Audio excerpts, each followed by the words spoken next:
A loud slap shattered the quiet hallway of the office. Olivia Reed, a black woman in a janitor's uniform, stumbled back as her cheeks stung with pain.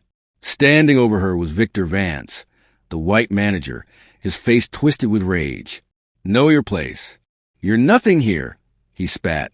Before Olivia could react, Supervisor Brenda Cross appeared and dumped a bucket of dirty mop water over her head.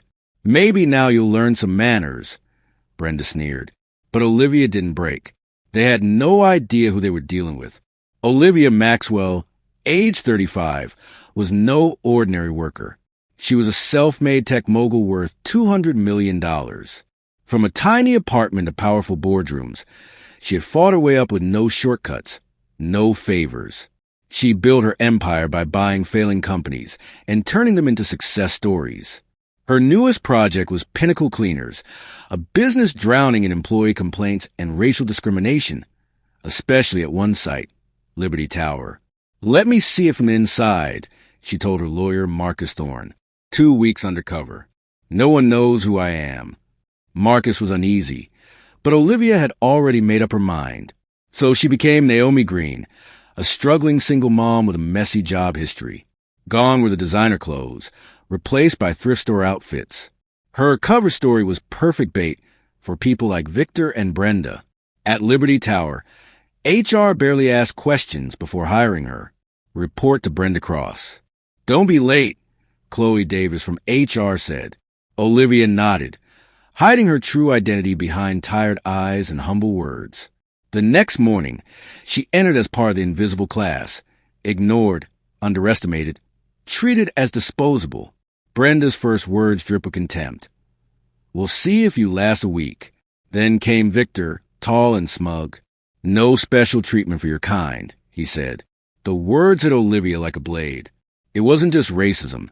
It was a casual cruelty of people who thought they'd never face consequences. She soon met her co-workers, Elena, a kind but exhausted Latina mother, Samuel, a quiet black veteran, and Emily White, a fresh college graduate. Victor showered Emily with praise and attention, while Olivia was sent to scrub toilets, haul trash, and scrape grime off tiles. "This is more your speed," Brenda mocked. The racial pecking order was impossible to miss.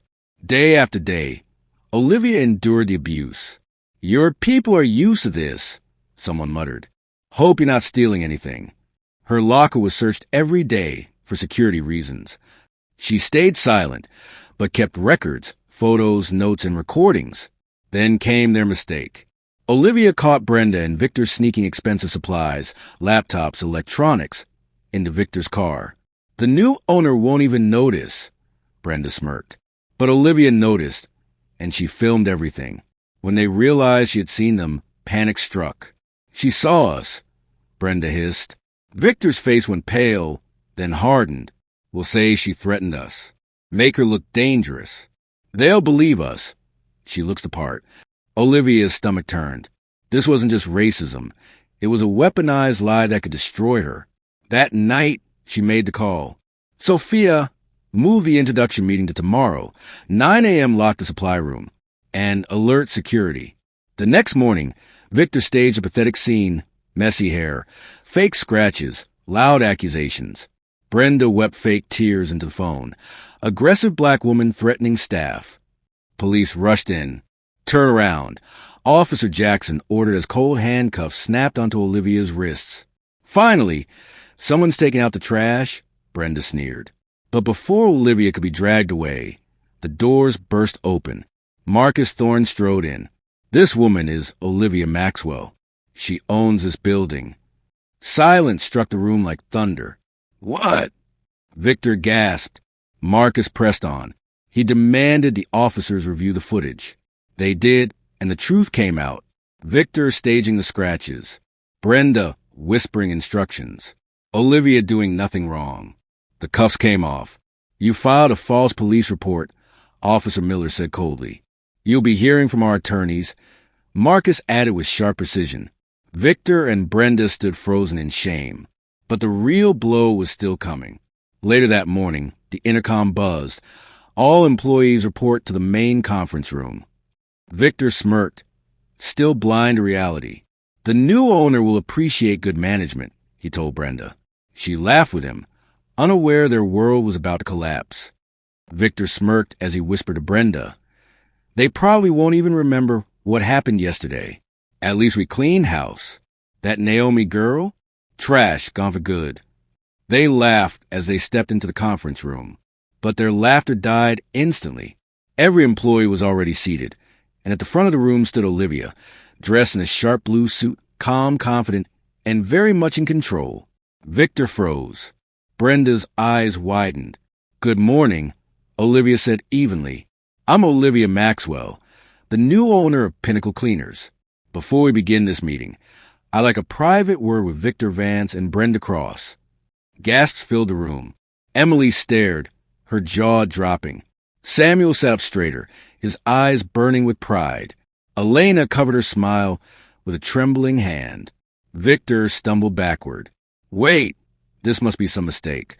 Olivia's gaze hardened. "No, Mr. Vance." The mistake was thinking no one was watching. The doors opened and a voice rang out. "The new owner will see you now." Olivia entered fully, no longer in janitor's clothes or worn shoes. She carried herself with power, back straight, eyes cold.